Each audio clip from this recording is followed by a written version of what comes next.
Agora, vocês sabiam que um jogador de futebol brasileiro foi torturado durante a ditadura militar? E a família sempre escondeu a história para não prejudicar os irmãos dele, que também eram jogadores. Pois é, conheça agora a história secreta do irmão de Zico.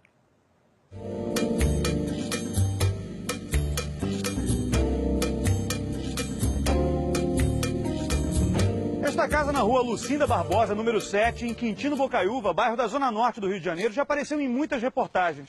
Aqui nasceu o Zico e viveram outros dois grandes jogadores do futebol brasileiro, Antunes e Edu, dois irmãos do Zico da família Antunes Coimbra. Mas a família ainda tem um quarto jogador, o Nando, que teve a carreira bruscamente interrompida, numa história que ficou guardada por 40 anos. Isso aí estava meio escondido e hoje está se podendo trazer à tona, né, o sofrimento. Muitos se foram, né? E os que ficaram têm obrigação de até para orientar vocês na defesa de amanhã ter uma ameaça. 1964. O Brasil vivia os primeiros momentos de uma ditadura militar que duraria 20 anos. João Goulart tinha sido deposto e o presidente da República era o Marechal Humberto Castelo Branco. Mas as mudanças políticas quase não afetavam o prestígio do futebol bicampeão mundial. Mesmo em início de carreira, o centroavante Antunes já fazia sucesso no Fluminense. 2 anos mais novo, Nando estava dividido entre a bola e os livros. Jogava no Fluminense e cursava a Faculdade Nacional de Filosofia. Eu e minha irmã fizemos concurso para o PNA, o Plano Nacional de Alfabetização, do grande Paulo Freire. A minha irmã era coordenadora e eu professor.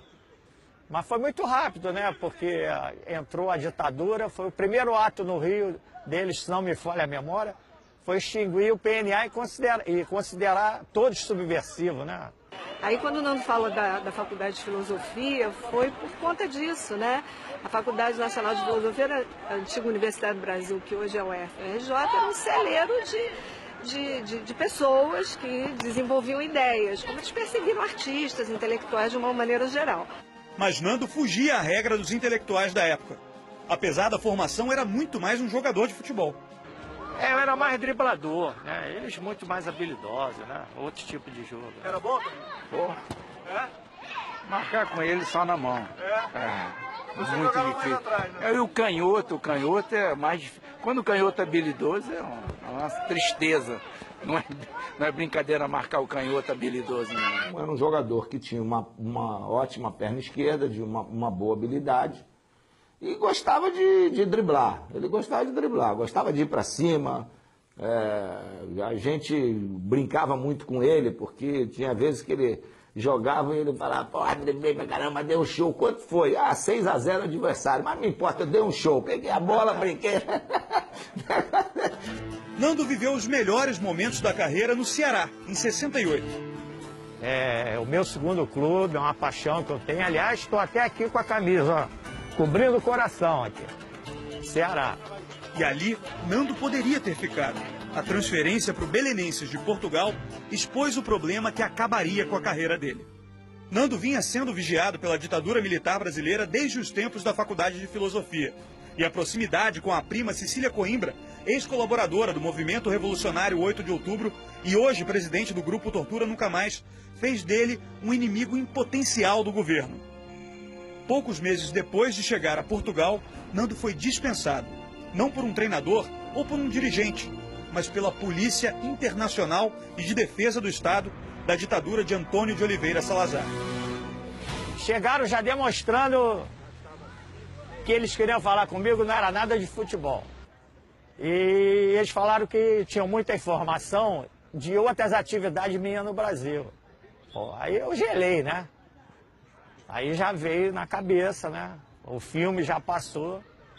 Aí no dia seguinte um diretor me pressionou, sabia que eles tinham ido. Eu falei, eu tenho que vir embora, né? De volta ao Brasil, Nando acabou preso pelo Departamento de Ordem e Política Social, o DOPS.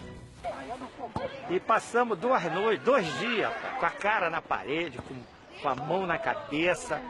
E o braço aí começava a descer, eles vinham com aquele mosquetão nas tuas costas, né? E xingando. E toda hora levavam a gente para a sala de tortura, né? De interrogatório. Os ecos daquelas celas na rua Barão de Mesquita, no bairro da Tijuca, Rio de Janeiro, ainda frequentam a cabeça deste homem de 66 anos. E o mais terrível não foi nem comigo, eram os gritos alucinantes das mulheres na madrugada. Vocês não fazem ideia do que é. Nando ficou preso durante 5 dias, para desespero dos pais e dos irmãos mais famosos. E meus irmãos Edu e Antunes foram para a porta da PE, pediam para ser preso junto comigo. Foi terrível. O Coronel Homem de Carvalho, que na época o cara era América doente, o Edu, foi ele que mandou soltar o Nando, porque eles não iam soltar o Nando. A única coisa que eu lembro desse episódio foi o dia que ele chegou em casa, né? Estava totalmente desfigurado, ninguém conhecia ele. E aí, meus irmãos, quando ele saltou em casa, ó, o Nando tá aí nós fomos lá ver. Só que ninguém deixou, meus pais tiveram que levar ele para uma outra casa para dar banho, para tirar a barba, botar ele, porque ele está muito debilitado. Nando ainda tentou voltar ao futebol no Gil Vicente de Portugal, mas logo desistiu da carreira para preservar os irmãos. Inclusive, o mais novo, que ainda despontava na base do Flamengo, Zico. Eu tinha que desistir, porque o pavor que eu tinha é prejudicar a carreira dele, né? Mas não adiantou, porque o Edu não foi a 70, com certeza porque eu e a Zezé éramos do PNA. A possível interferência do governo Médici na seleção de 70 é um grande ponto de interrogação na história do futebol brasileiro. 3 meses antes da Copa, Zagallo substituiu João Saldanha. O ex-treinador era comunista e iniciou a polêmica quando ainda comandava o time. Não há nenhum problema entre nós. Agora, visivelmente, há algo de podre no lembro da Dinamarca, né? Esse time é esse que vai jogar se for outro treinador. Se for outro, vocês perguntam para ele. Em 69, Edu foi o artilheiro do torneio Roberto Gomes Pedrosa, o campeonato brasileiro da época. Mesmo eleito pela imprensa esportiva o melhor jogador da América Latina, ele não foi à Copa. Eu tenho absoluta certeza, pelo meu potencial, que eu tinha vaga garantida entre os 22 jogadores. Infelizmente não fui. O Brasil foi campeão do mundo, né? Se você vê também, na época eu era camisa 9. Deve ter lances meus aí.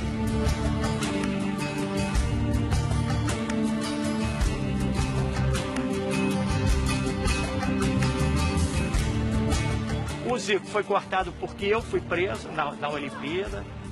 Apesar de ter feito o gol da classificação para as Olimpíadas, Zico não foi convocado para os Jogos de Munique, em 72.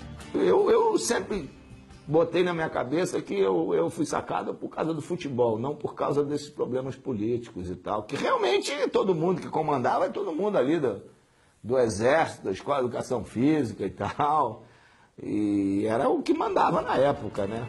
40 anos depois, a verdade sobre essas duas convocações permanece incerta. Mas Nando, hoje coordenador da escolinha de futebol do irmão Zico, conseguiu recuperar uma parte da história escondida pelo medo. Em 2003, ele entrou com um processo na Comissão de Anistia do Ministério da Justiça. Em dezembro de 2010, Fernando Antunes Coimbra foi oficialmente considerado um perseguido político da ditadura militar no Brasil. O primeiro ex-jogador de futebol anistiado no país.